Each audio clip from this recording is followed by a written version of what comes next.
What is it?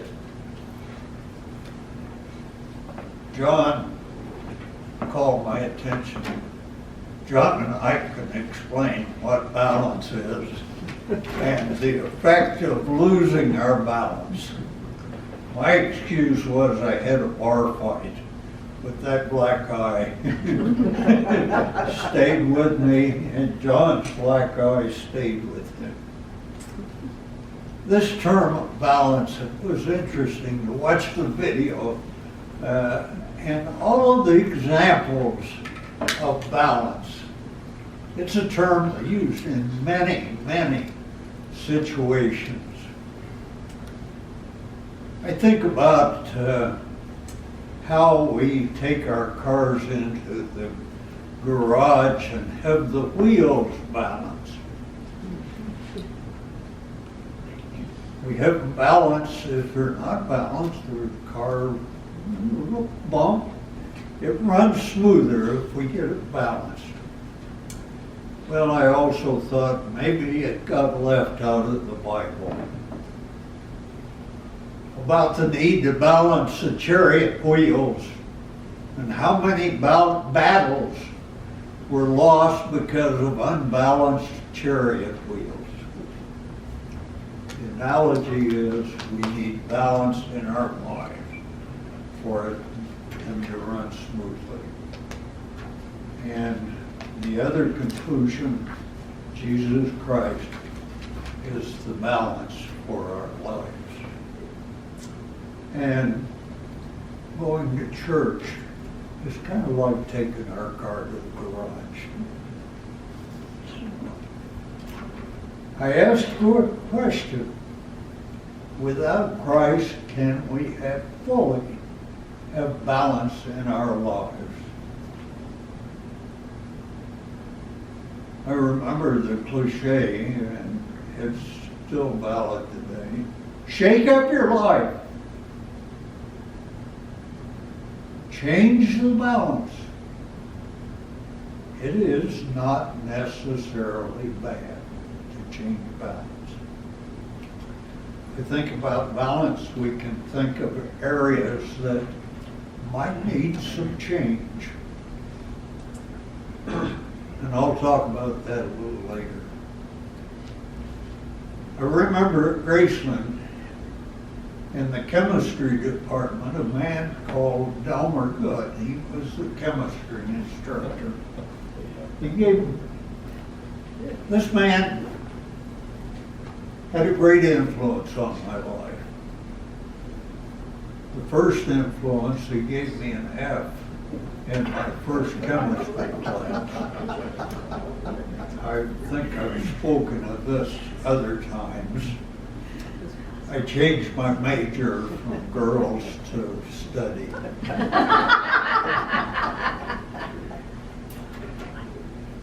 Later, I became his star student.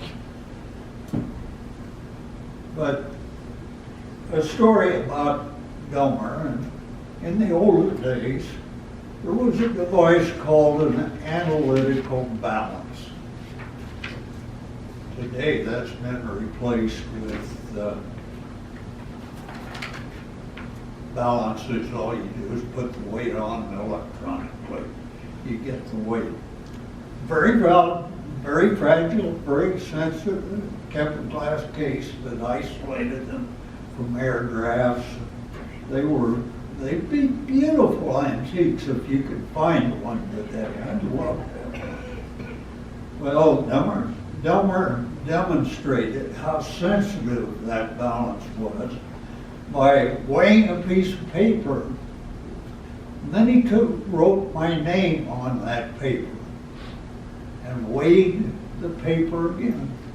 A few micrograms change in the weight of that balance.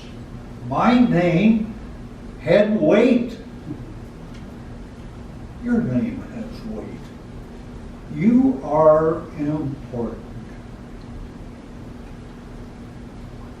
God has created you with a purpose for your lives. It's called stewardship. you have a stewardship for the lives you've been given. I think of all the examples where balance is important and bad things that can happen when there's little or no balance. An example of this, back in that chemistry laboratory, there was a device called a centrifuge. It's kind of like your modern washing machines that spin water out. The washing machine jiggles and bounces. Well, back in my history, I used to have to test milk for the amount of butter fat in the milk. Farmers got paid on the basis of the butter fat. And that process was invented by a man up in Wisconsin called Babcock. And to do that test, we had to put sulfuric acid into the bottle, very tiny neck. Old Bill has kind of a problem this way. But I got that sulfuric acid down into that bottle. Then we would put the bottle in a centrifuge. If by some accident we put it in the wrong pocket of that centrifuge bounced, and sometimes that bottle broke. So bad things can happen when things are out of balance. In the scriptures, the idea of balance is found in many, many places. Night, day, light, dark, water, land. Think of all the examples of balance in the scripture. But predominant in the balance talk of the scriptures is the concept of good and evil. The problem with when evil, sin, destroys balance.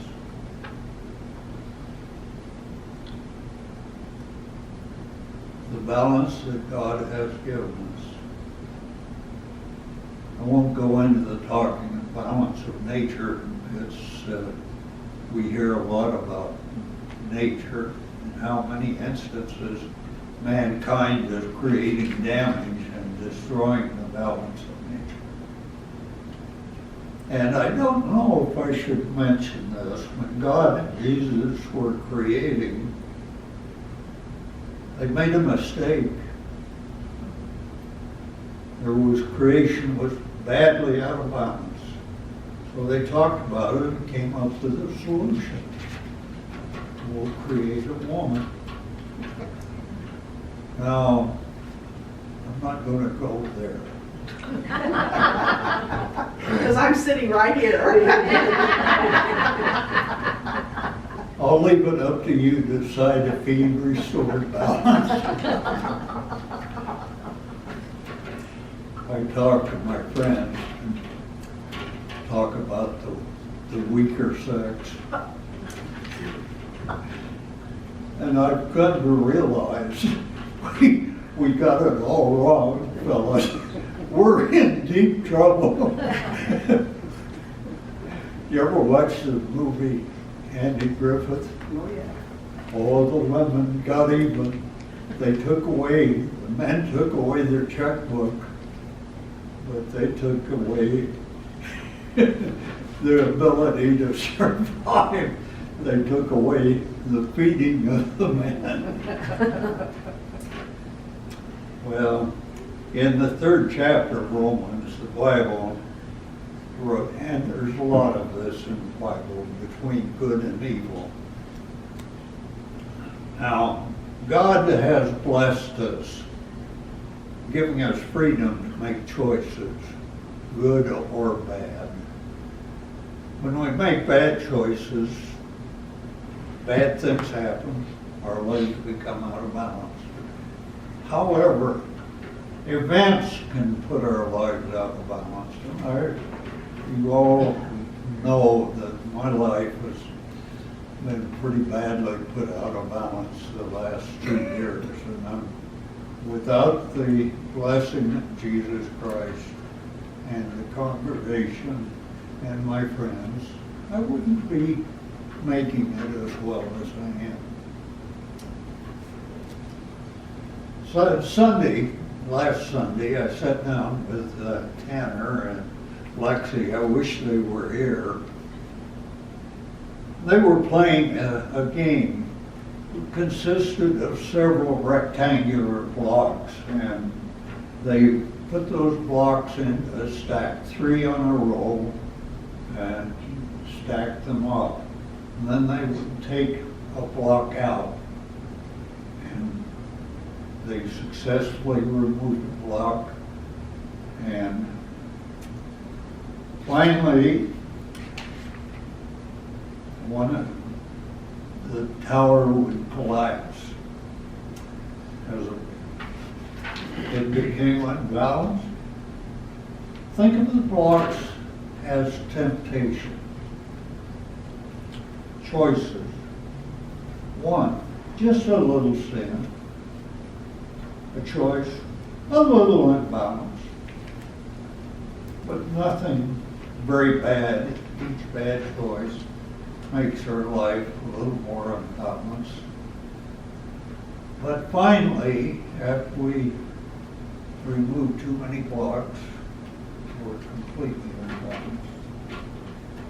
I had an experience in Wisconsin. I went to the Mormon ward several times and observed a baptism and then a confirmation. And I was impressed by the prayer of confirmation at that service.